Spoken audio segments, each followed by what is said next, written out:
June 12 London వెళ్లేందుకు Ahmedabad airport నుంచి takeoff తీసుకుని కొద్దిసేపటికే కుప్పకూలి మొత్తం 270 మంది ప్రాణాల్ని బలిగొంది air India Boeing Dreamliner విమానం. శిథిలాల నుంచి సేకరించిన బ్లాక్ బాక్స్ ప్రస్తుతం aircraft accident investigation bureau పరిశీలనలో ఉంది. దాన్ని ఛేదిస్తే ప్రమాద కారణాలు ప్రపంచానికి తెలుస్తాయి. కానీ ఆలోగానే ప్రైడ్ ఆఫ్ ఇండియా అనుకున్న ఎయిర్ ఇండియాపై ఇదొక మాయని మచ్చగా మారిపోయింది. మొత్తం 190 విమానాలతో 45,000 కోట్లతో బలిష్టంగా ఉన్న ఎయిర్ ఇండియా సామ్రాజ్యం ఈ ఒక్క ఘటనతో చిన్నబోయినట్లయింది. అహ్మదాబాద్ క్రాష్ తర్వాత నానా అవస్థల్లో పడింది ఎయిర్ ఇండియా. సాంకేతిక లోపాలు, ఎమర్జెన్సీ ల్యాండింగ్లు, డీజీసీఏ వార్నింగ్లు, ఇలా వరుసబెట్టి సెట్ బ్యాక్స్ రావడం ఎయిర్ ఇండియా ప్రతిష్టను మసకబార్చేస్తోంది. ముఖ్యంగా ఎయిర్ ఇండియా బిజినెస్ ను దారుణంగా దెబ్బతీసింది ఈ ఒక్క ప్రమాదం. డొమెస్టిక్, ఇంటర్నేషనల్ సర్వీసుల్లో డిమాండ్ తగ్గింది. దాదాపు 20% బుకింగ్స్ తగ్గిపోయాయి. దీంతో కొన్ని కీలకమైన మార్గాల్లో ప్రయాణ ఛార్జీలు 8 నుంచి 15% దాకా తగ్గించాల్సొచ్చింది. ఇండిగో, అకాసా వంటి లో ప్రైస్ క్యారియర్లతో పోటీ పడాల్సిన దుస్థితికి చేరుకుంది ఎయిర్ ఇండియా. యూరప్, ఆగ్నేయాసియాకు వెళ్లే ఎయిర్ ఇండియా విమానాల్లో అయితే టికెట్ ధర 20% దాకా పడిపోయింది. అటు టికెట్ క్యాన్సిలేషన్స్ కూడా పెరిగాయి.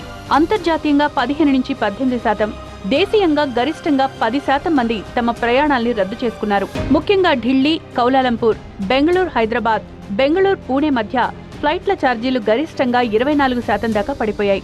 ముఖ్యంగా బోయింగ్ 787 ప్రయాణించే మార్గాల్లో డిమాండ్ భారీగా తగ్గిపోయింది. అటు ఎయిర్ ఇండియాలో ఆఖరి నిమిషంలో క్యాన్సిలేషన్స్ పెరిగాయని, ఛార్జీలు గణనీయంగా తగ్గాయని travel booking platform ixigo report ఇచ్చింది.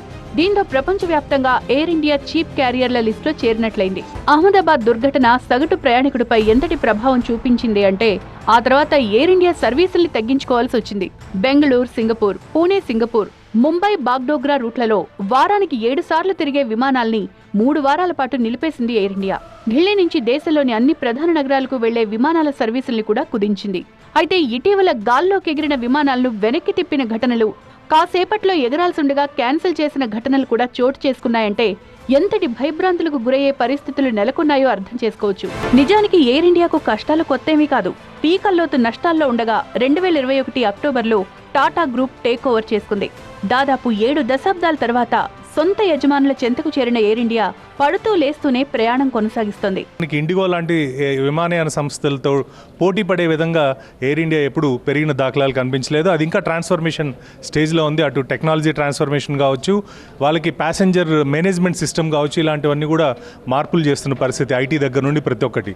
కానీ ఇలాంటి సమయంలో వరుసగా జరుగుతున్న మనకి ఏవైతే మిస్హాప్స్ కావచ్చు, మరోవైపు నిన్నటికి నిన్న ఫుడ్ పాయిజనింగ్ వల్ల ప్రయాణికులు ఇబ్బంది పడడం కావచ్చు, వీటన్నింటినీ కంట్రోల్ చేయాలంటే ఖచ్చితంగా ఎయిర్ ఇండియా మరిన్ని చర్యలు తీసుకోవాలి. అందరూ ఎక్స్పెక్ట్ చేసిందంటే టాటా చేతిలోకి ఎప్పుడైతే ఎయిర్ ఇండియా వచ్చిందో ఓవర్ నైట్ మిరాకిల్స్ జరిగిపోతాయి, ఓవర్ నైట్ టాటా పూర్తిగా మార్చేస్తుంది అనుకున్నారు. కానీ ఎయిర్ ఇండియాకి ఆ పరిస్థితి లేదు అనేది మాత్రం గత నెల రోజుల్లో వరుసగా జరుగుతున్న సంఘటనలను బట్టి మనకు చాలా స్పష్టంగా అర్థమవుతుంది. అటు ఎయిర్ ఇండియా లాయల్టీ క్లబ్లో ఇప్పటికే 10.3 మిలియన్ల మంది ఉన్నారు. వచ్చే 5 ఏళ్లలో దీన్ని 50 మిలియన్లు అంటే 5 కోట్లకు పెంచాలని ఇటీవలే లక్ష్యంగా పెట్టుకుంది. కానీ తాజా ప్రమాద నేపథ్యంలో లాయల్టీ క్లబ్లో కొత్త సబ్స్క్రిప్షన్స్ మందగించాయి. యాక్టివ్ మెంబర్స్ సంఖ్య కూడా తగ్గుతోంది. ఇది ఎయిర్ ఇండియా ఫ్యూచర్ ని దెబ్బతీసే పరిణామం. ఈ కుంగుబాటు నుంచి కోలుకుని పూర్వ వైభవం సంతరించుకోవడానికి ఎయిర్ ఇండియాకు ఎన్నేళ్లు పడుతుందో కదా.